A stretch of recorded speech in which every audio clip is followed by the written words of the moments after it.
Good morning, student. I am Anil Kumar from Mathematics Point, Hazaribagh. तो आपके लिए लेके आया हूँ मॉडल सेट का सॉल्यूशन और 2024 का है जैक, जो आपके लिए इम्पोर्टेंट है। तो आप लोग देखेंगे, आपके लिए बहुत ही बेनिफिट होगा ये मॉडल सेट का क्वेश्चन। तो हम लोग पहला क्वेश्चन देखने जा रहे हैं। पहला क्वेश्चन क्या कह रहा है? Question, if A is the set, बोल रहा है कि एक सेट है, ठीक है, एक सेट है। किसका सेट बनाना है? Vowels of English alphabet. कहता है इंग्लिश अल्फाबेट जो होता है ना, उसमें से वोवेल्स का सेट बनाना है। तो वोवेल्स पता है हम लोग को, ए, ई, आई, ओ, यू। ये तो बच्चों लोग को भी पता होता है, नर्सरी 1 क्लास का भी लोगों को पता होता है। तो हमको इसमें क्या फाइंड करना है? बोल रहा है then find total number of proper subset. हमको फाइंड करना है प्रॉपर सबसेट। तो मान लीजिए आपको क्वेश्चन में बोल देता सबसेट निकालिए कि सबसेट कितना होगा।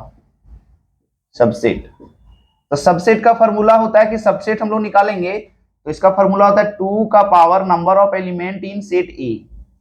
तो 2 का 2 number of element in set ए का मतलब होता है कि सेट ए में कितना एलिमेंट है।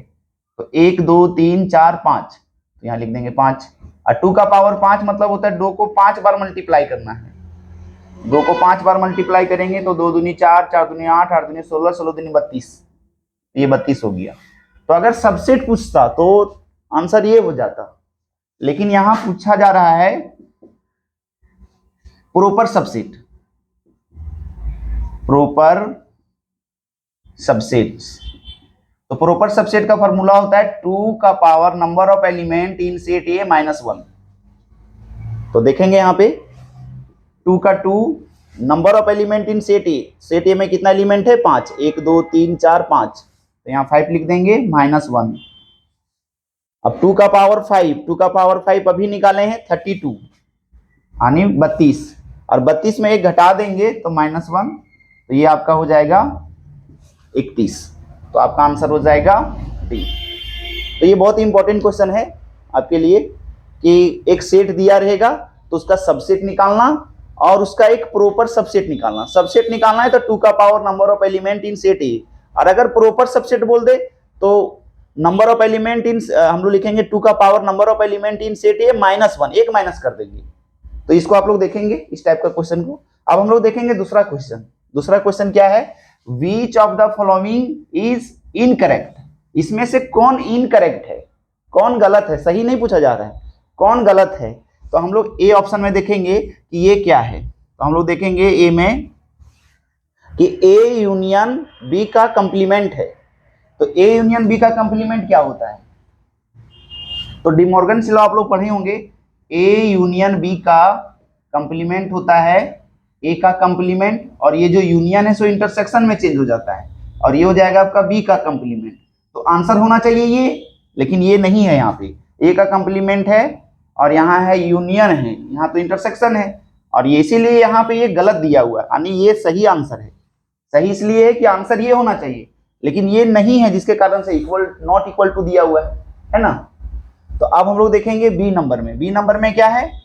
ए इंटरसेक्शन बी का कंप्लीमेंट। तो इसका कंप्लीमेंट क्या होगा? तो हम लोग देखेंगे ए का कंप्लीमेंट, और ये जो इंटरसेक्शन है अगर इसका कंप्लीमेंट करेंगे तो ये हो जाएगा यूनियन, और ये हो जाएगा बी का कंप्लीमेंट। क्या ये यही चीज है? तो हम लोग देखेंगे कि ए का कंप्लीमेंट है, यहाँ पे क्या है? इंटरसेक्शन है, यहाँ यूनियन है, तो यहाँ होना चाहिए यूनियन, तो जो कि नहीं है, इसीलिए तो ये नॉट इक्वल टू दिया है, यानी ये सही है। अब हम लोग देखेंगे ये तीसरा। अगर हम लोग कोई भी सेट लेते हैं ए और उसका इंटरसेक्शन निकालते हैं उसी का कंप्लीमेंट से, तो ये हमेशा फाई आता है, ये तो प्रॉपर्टी है, यानी ये भी सही है। हमको खोजना है कि कौन गलत है। अब यहाँ पे डी ऑप्शन बच गया।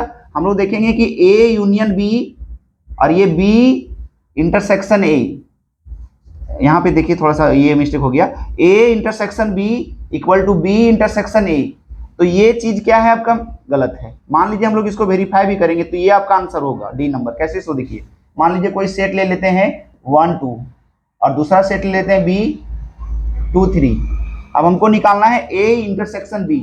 तो ए इंटरसेक्शन बी का मतलब होता है कि दोनों सेट में क्या कॉमन है, तो कॉमन केवल 2 है। अब हम लोग देखेंगे B intersection A, B intersection A, तो ये क्या होगा, बी और ए में क्या कॉमन आ रहा है, तो कॉमन आ रहा है आपका, इसमें भी 2 ही कॉमन आ रहा है। अच्छा, ये कैसे हो सकता है,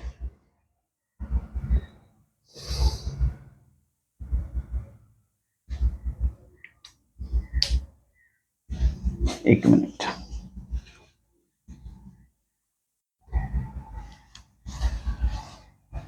ए intersection B equal to B intersection A, ये आपका इनकरेक्ट होगा, क्योंकि हम लोग एग्जांपल लेके दिखाते हैं, ए 1 2 और बी हो गया आपका 2 3 या 3 4 ले लेते हैं,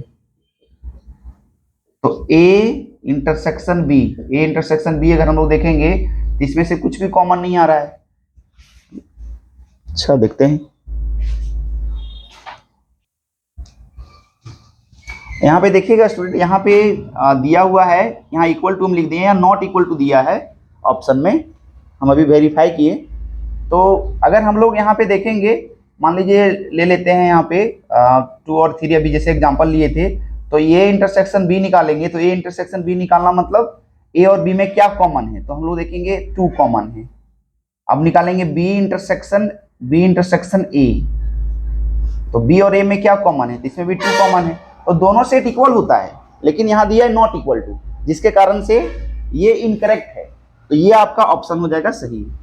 हमको इनकरेक्ट खोजना है, करेक्ट नहीं खोजना है, ठीक है, तो ये भी नहीं होगा, ये भी नहीं होगा, ये भी नहीं होगा, ये भी नहीं होगा, ये आपका आंसर हो जाएगा। सो आई थिंक आप लोग को समझ में आ रहा होगा। नेक्स्ट 3 नंबर क्वेश्चन,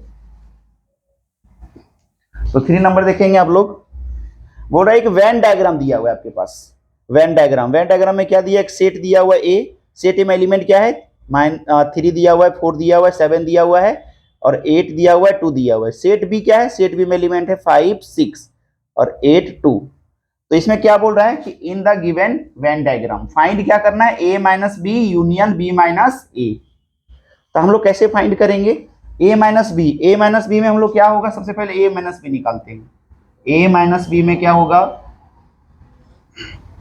सेट ए में कितना एलिमेंट है, तो सेट ए में एलिमेंट आपका है 3 4 7 8 2।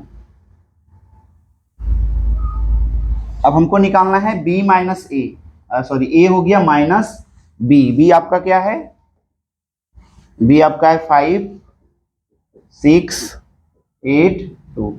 अब माइनस में तो हम लोग बताए थे आप लोग को कि जो सेम एलिमेंट होता है सेट बी में वो कट जाता है, जैसे ये आपका है ये कट जाएगा आपका 8 कट जाएगा, सेम है 2 है तो 2 कट जाएगा, तो यहाँ पे जो सेट ए में बचेगा वही अब हम लोग लिखेंगे, तो ये हो गया 3 4 7, तो ये हो गया a माइनस बी। अब हम लोग निकालें थे b माइनस सी, बी माइनस सी का मतलब इसको उल्टा लिखेंगे 5 6 8 2 माइनस a आपका हो जाएगा 3 4 7 8 2। अब जो इसमें सेम है वो कट जाएगा, जैसे कटेगा आपका 8 कट गया, 8 कट जाएगा, फिर 2 कट जाएगा, ये 2 कट जाएगा, तो ये बचेगा आपका 5 6, जो ये सेट में बचेगा फर्स्ट वाला में। अब हमको निकालना है इसका यूनियन, तो यूनियन कैसे निकालेंगे, तो a minus B union b minus A. तो हम लोग देखेंगे कि a माइनस बी कितना निकाले हैं, a माइनस बी निकाले हैं 3 4 7 यूनियन b माइनस ए कितना निकाले हैं, तो ये हो गया 5 6। अब यूनियन का मतलब होता है दोनों सेट को मिला के लिखना, तो ये हो जाएगा 3 4 7 5 6। ये ऑप्शन देखेंगे कहाँ पे है, 3 4 5 6 7, तो ये आपका आंसर होगा। ओके, तो ये समझ में आया होगा। तो ऐसे भी हम लोग देखेंगे कि ये दिया हुआ है और ये है बी, तो इसमें कॉमन क्या है, कॉमन है तो ये हट जाएगा, तो ये कॉमन हट जाएगा, ये वाला जो कॉमन है वो हट जाएगा, क्योंकि माइनस निकाल रहे हैं तो ये कॉमन हट जाएगा, तो बचेगा सेट ए में और सेट बी में ये बचेगा, मतलब a माइनस बी ये होगा और ये होगा b माइनस ए। अब इसमें से दोनों को मिला देंगे, तो दोनों को मिला देंगे तो यही आएगा सारा, ऐसे भी हम लोग देख सकते हैं। ओके, सो हम लोग अब देखेंगे क्वेश्चन नंबर 4। क्वेश्चन नंबर 4 क्या कहना चाह रहा है? क्वेश्चन नंबर 4 बोलना चाह रहा है कि set builder form of the interval, इस इंटरवल को सेट बिल्डर फॉर्म में लिखना है। तो सेट बिल्डर फॉर्म में इसको बताए थे कि ये अगर क्लोज है तो हम लोग इक्वल टू का साइन इंक्लूड करते हैं। तो हम लोग देखेंगे कौन सा ऑप्शन होगा, तो बोलेंगे एक्स है, सच दैट एक्स बिलोंग कर रहा है रियल नंबर और वैल्यू क्या है -2 से लेकर 7 तक, और -2 और 7 को भी इंक्लूड करना है। तो ये आपका आंसर हो जाएगा, क्योंकि यहाँ पे क्लोज ब्रैकेट है और क्लोज ब्रैकेट रहता है तो वहां हम लोग इक्वल टू डालते हैं यहाँ पे, और अगर ओपन रहता तो यहाँ पे इक्वल टू नहीं डालते। मान लीजिए ऐसा रहता -2 7, तो ये ओपन ब्रैकेट हो गया, तो यहाँ पे हम लोग इक्वल टू नहीं डालते। मान लीजिए ऐसा रहता -2 7, तो ये आपका ऑप्शन हो जाता, इसका आंसर हो जाता ये, है ना। लेकिन आपका क्वेश्चन क्या है कि ये इस इंटरवल को, क्लोज इंटरवल को दिखाना है सेट बिल्डर फॉर्म में। तो क्योंकि यहाँ भी क्लोज है, यहाँ भी क्लोज है, तो यहाँ भी इक्वल होगा, यहाँ भी इक्वल होगा। मान लीजिए यहाँ इक्वल नहीं, मतलब इक्वल नहीं कब होता है, जब हम लोग देखते हैं यहाँ छोटा ब्रैकेट होता है। मान लीजिए छोटा ब्रैकेट रहेगा तो इक्वल नहीं होता है कि नहीं। तो ये चीज होगी आपका, तो ये समझ में आ गया। चौथा नंबर। 5 नंबर में क्या कह रहा है क्वेश्चन कि अगर ये दोनों ऑर्डर पेयर बताए होंगे आप लोग को, ये ऑर्डर पेयर इक्वल है, तो अगर ये ऑर्डर पेयर इक्वल है तो हमको वैल्यूज निकालना है एक्स और वाई का रिस्पेक्टिवली। तो एक्स और वाई का वैल्यू क्या होगा, तो हम लोग देखेंगे कि एक्स और वाई का वैल्यू क्या होगा। तो क्योंकि हम लोग देख रहे हैं कि दोनों ऑर्डर पेयर इक्वल है, तो हम लोग को पता है कि ये एलिमेंट इसके इक्वल हो जाएगा, यानी x + 3 = 6। तो यहाँ से x इक्वल टू हो जाएगा 6 - 3, तो it implies x equal to हो गया 3। अब ये एलिमेंट इसके इक्वल हो जाएगा, तो ये हो जाएगा 5 = 2x + y। तो इट इम्प्लाइज 5 = x का मान हम लोग यहाँ 3 पुट कर सकते हैं, तो 2 × में 3 + y, so it implies 5 = 6 + y। अभी 6 को इधर ले आओ लेफ्ट साइड, तो 5 - 6, तो ये प्लस है, इधर आ जाएगा माइनस, तो ये हो गया y। सो इट इम्प्लाइज ये हो जाएगा -1। तो y का वैल्यू -1 और x का वैल्यू 3। तो देखते हैं x का वैल्यू 3 कहाँ है, यहाँ है, क्योंकि ये तो हो नहीं सकता, x का वैल्यू तो -3 नहीं है। x का वैल्यू 3 यहाँ है, लेकिन y का वैल्यू -1 यहाँ नहीं है, जिसके कारण ये भी नहीं हो सकता है। अब देखेंगे कि x का वैल्यू 3 है, तो ठीक है, y का वैल्यू -1 है, तो ये आपका आंसर हो जाएगा।